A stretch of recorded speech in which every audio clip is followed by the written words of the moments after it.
Welcome to Myanmar Mega Message. I am Don. Today's topic is muted airwaves, censorship, discriminations, and dehumanization language. Freedom once traveled through airwaves, through visors, through screens, but now the air is muted. What once was a network of connections has become a battlefield of control. Across nations, drowning in corruption, censorship is no longer about protection, it is about power. They silence voices, filter truths, rewrite meanings, and in the end, they do not just control the media, they control the mind. Once words are forbidden, freedom becomes fiction.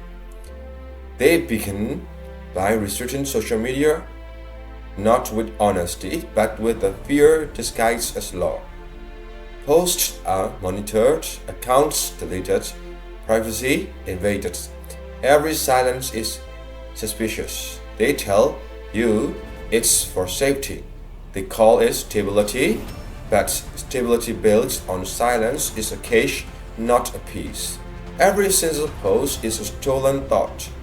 Every blocked voice, a reminder that truth now needs permission to exit.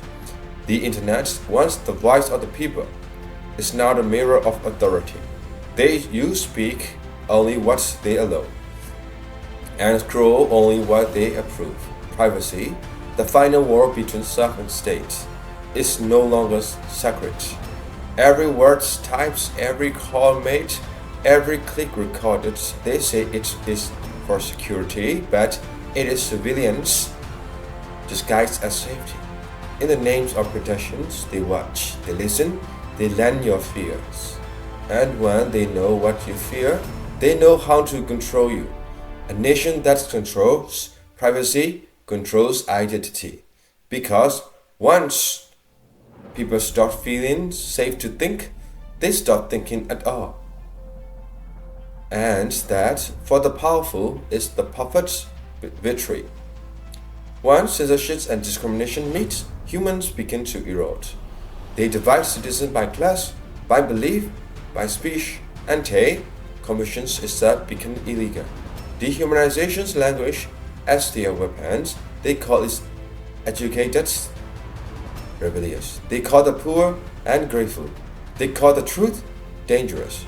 In this case, they do not need to kill the body, they only need to kill the value of being human. Because when people see themselves as powerless, they forget they ever had power at all. Every corrupted state knows this secret. To rule long, you must first reduce the people to silence and then convince them it's normal.